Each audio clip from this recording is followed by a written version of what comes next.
సహోదరులారా, ప్రభువైన యేసుక్రీస్తు నామములో హృదయపూర్వక వందనాలండి. ముందుగా ఇంత మంచి సమయాన్ని ఇచ్చిన తండ్రి దేవునికి ప్రభువైన క్రీస్తు ద్వారా కృతజ్ఞతాస్తుతులు చెల్లిస్తున్నారండి. ధన్యవాదాలండి. వాక్యం చదువుకొని ప్రార్థన చేసుకున్న తర్వాత పాఠంలోనికి వెళదామండి.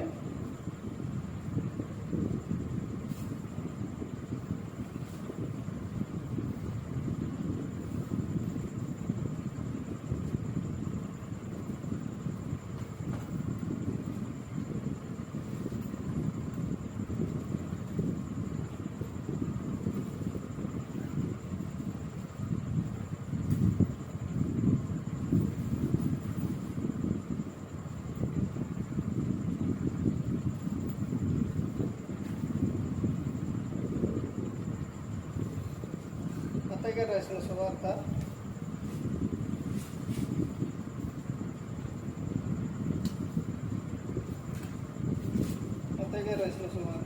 6వ అధ్యాయం 31వ వచనం.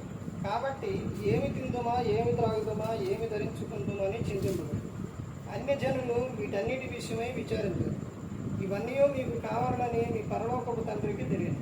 కాబట్టి మీరు ఆయన రాజ్యమును నీతిని మొదలు వెతుకుడి, అప్పుడు అవన్నీ మీకు అనుగ్రహింపబడదు. రేపటిని గూర్చి చింతింపబడి, రేపటి దినము దాని సంగతులను గూర్చి చింతించు. ఏనాటికి ఆనాటికి చాలును. ప్రార్థన చేసుకుని. పరలోకమందున్న మా తండ్రి, పరిశుద్ధ ప్రేమ గల తండ్రి, గొప్ప తండ్రి, యెహోవా తండ్రి, మీ ప్రియకుమారుడు యేసుక్రీస్తు ప్రభువారి ద్వారా కృతజ్ఞతాస్తుతులు చెల్లిస్తున్నాం నాయన. అయా ఈ కూడికంతట్లో మీరే ముందు నడిపించండి ఆయన. వాక్యం బోధించుండగా ఈ లోక సంబంధమైన జ్ఞానంతో కాకుండా మీ జ్ఞానంతో మాట్లాడే భాగ్యం దయచేస్తారని మా ప్రభువైన యేసుక్రీస్తు నామమున వేడుకుంటున్నాం తండ్రి. ఆమేన్. ప్రభువైన యేసుక్రీస్తు నామమున హృదయపూర్వక వందనాలండి. దేవుని కుమారుడు యేసుక్రీస్తు ప్రభువారు ఈ లోకానికి వచ్చిన తర్వాత పరలోక రాజ్యం సమీపిస్తుంది కనుక మారు మనస్సు పొందమని ప్రకటింప మొదలుపెట్టారు. అంశం పాఠం పేరు ఏంటి అంటే గడిచిన కాలము మరలా రాదు. గడిచిన కాలం మరలా వచ్చిద్దా రాదిక. కొన్ని విషయాలు, ప్రాముఖ్యమైన విషయాలు మీకు చెబుతాను. గుర్తు మైండ్లో అలా ఫీడ్ చేసుకోండి. దేవుని వాక్యం మన హృదయంలో ఉండాలి. ఏంటి అని అంటే, ఒకటి, గడిచిపోయిన కాలం తిరిగి రాదిక. ఈ రోజున 7వ తారీఖు 7వ నెల 2026. రేపు నాకు 8 వద్దు, 7 కావాలంటే వచ్చిందా రాధిక. గడిచిపోయింది ఇక తిరిగి రాధిక. అందుకని ఈ రోజున నువ్వు ఉదయం నుంచి నువ్వు పడుకోబోయే ముందు మాట్లాడిన మాటను బట్టి, చేసిన క్రియలను బట్టి ప్రతి ఒక్కటి కూడా నువ్వేం చేయాలి? దేవుని ఎదుట ఒప్పుకోవాలి నీ తప్పు. ఇంకో విషయం ఏంటంటే, చేసే ప్రతి ఒక్కటి కూడా పెండింగ్ అనేది పెట్టకూడదు. ఇప్పుడు నీ జీవితంలోనే గడిచిన కాలం అనేది ఇక రాదు. కాబట్టి ఇక్కడ చెబుతున్న విషయం ఏంటంటే, నీవు ఎప్పుడు ఎల్లప్పుడూ కూడా నువ్వు ఎలా ఉండాలనంటే, దేవుడు నీకిచ్చిన కాలంలోనే నీవు సంతోషంగా, ఆనందంగా నువ్వు బ్రతకాలి. ఏమి తిందుమా, ఏమి త్రాగుదమా, ఏమి ధరించుకుందుమా అనే చింత నువ్వు వదిలేయి. రేపటిని గురించి నీకు వద్దు. రేపు ఏం జరుగుతుందో నీకు తెలియదు. నువ్వు ఏమి తినాలో, ఏమి తాగాలో అవన్నీ కూడా ప్రతి ఒక్కటి దేవునికి తెలుసు. నువ్వు మొదటిగా ఆయన నీతిని, రాజ్యాన్ని నువ్వు వెతుకు. అవన్నీ కూడా నీకు అనుగ్రహింపబడు. నువ్వు ఈ రోజున బాధపడుతూ, దుఃఖపడుతూ, ఏడుస్తూ నువ్వు కూర్చుంటే ఈరోజు అయిపోయింది. తర్వాత అలాగే నువ్వు జీవితకాలం ఎక్కువ కాలం అలాగే గడిపావనుకోండి, నువ్వు మరలా తర్వాత నీకు ఆనందం సంతోషం కావాలన్నా కానీ చిన్న వయసులో పిల్లలు చూడండి ఎంతో సంతోషంగా ఆనందంగా ఆడుకుంటారు. ఆ పిల్లలను తల్లిదండ్రులు ఎత్తుకుంటారు, ముద్దాడతారు, చక్కగా అవన్నీ చేస్తుంటుంది, అంటే వాళ్ళని ప్రేమగా చూసుకుంటారు.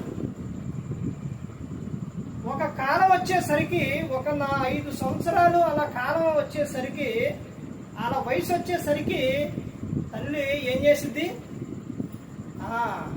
చిన్న వయసులో ఎత్తుకొని ముద్దాడిన తల్లి ఎక్కడికన్నా వెళ్ళేటప్పుడు నడు నడు అని అంటారు.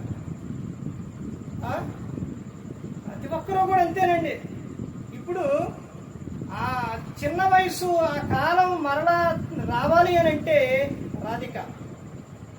అలాగే యవ్వనం వచ్చిన తర్వాత ఒకసారి యవ్వనం అయిపోయిన తర్వాత మరలా తిరిగి రావాలంటే రాధిక. యవ్వనం అనేది చాలా ప్రాముఖ్యమైనది. యవ్వన కాలంలో దేవుని కాడి మోయిట నరునికి మేలు. అతని మీద మోపింది దేవుడే, యెహోవాయే. యవ్వన కాలంలో నువ్వు ఏది చేయాలనుకుంటే చేయగలవు, అని నువ్వు నీ హృదయం యొక్క ఆలోచన ప్రకారంగా ఇష్ట ప్రకారంగా నువ్వు చేస్తే దేవుడు వాటన్నిటిని బట్టి నిన్ను తీర్పులోకి తీసుకో.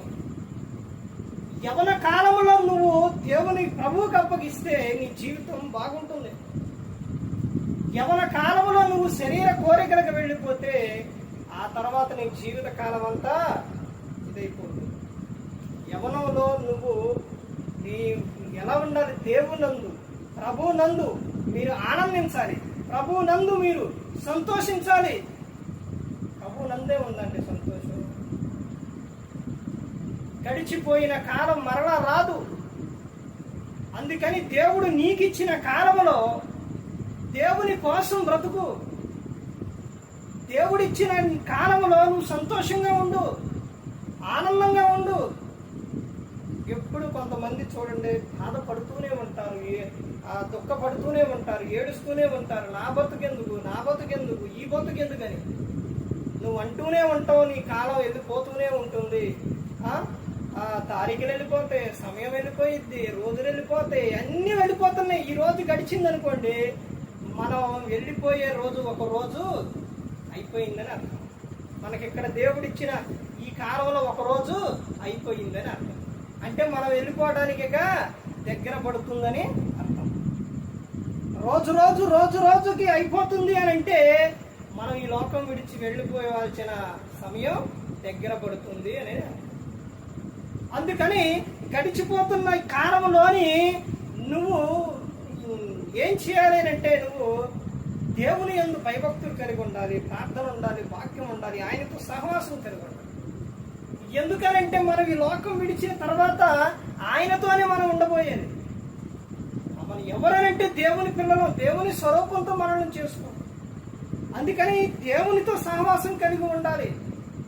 ఇదిగో దేవుడు నీకు ఒక రోజు ఇచ్చారు. ఆ రోజుట్లో ప్రభువా నాకు ఈ రోజు ఇచ్చావు ప్రభువా, నువ్వు నాకు నన్ను ఈ లోకానికి పంపించిన విధానాన్ని బట్టి తండ్రి నాకు ఈ రోజు ఇచ్చావు, నీకు స్తోత్రం తండ్రి, ప్రభువా నీ కృప నాకు చాలయ్యా అని దేవునికి కృతజ్ఞతాస్తుతులు చెల్లించాలి.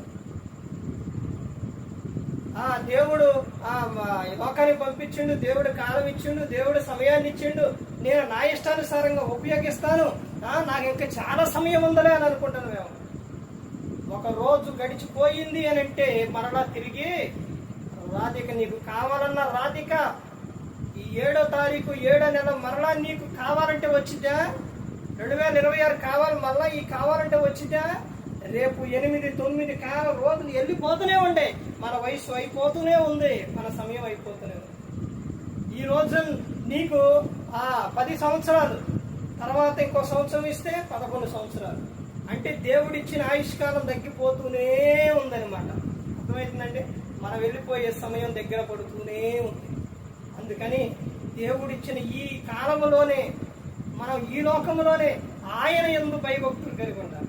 ఎందుకనంటే ఈ జీవిత కాలం మట్టుకే క్రీస్తుని నమ్ముకోవడం కాదండి.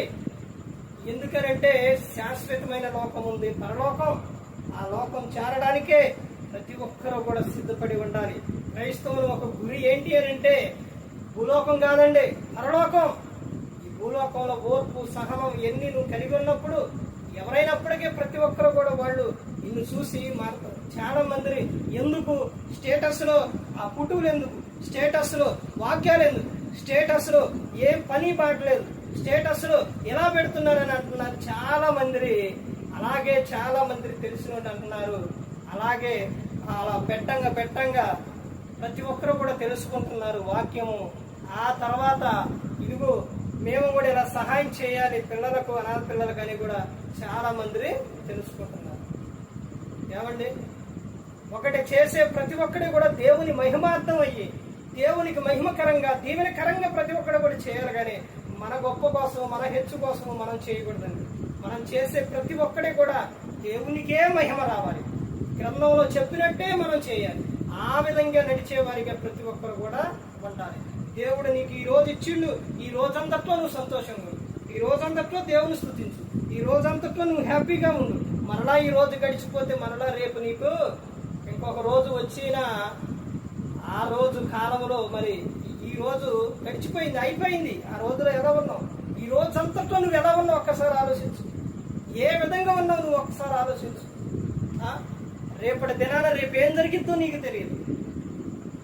యేసుక్రీస్తు ప్రభువారు వస్తే లేదా నువ్వు ఈ లోకం విడిస్తే ఏంటి పరిస్థితి? అందుకని దేవుడిచ్చిన ఈ రోజు, దేవుడిచ్చిన ఈ కాలం నువ్వు ఆనందంగా సంతోషంగా ప్రభువునందు ఆనందించి గడుపు. నువ్వు ఈ లోకం విడిస్తే పరలోకానికి ఇచ్చారు. ఏ ఒక్కరు కూడా నశించి నరకానికి వెళ్ళిపోకూడదని యేసుక్రీస్తు ప్రభువారు ఈ లోకానికి వచ్చి మనందరి కోసం సిలువలో తన ప్రాణాన్ని పెట్టి అన్నాడు. మరి ఈ విధంగా నిలబెట్టి మాట్లాడించిన తండ్రైన దేవునికి కృతజ్ఞతాస్తుతులు చెల్లిస్తూ ఇంతవరకు శ్రద్ధగా ఉన్న మీకు ప్రభు పేరున హృదయపూర్వకంగా చెల్లిస్తూ ఈ మాటలు ముగిస్తున్న అందరికీ వందనాలు.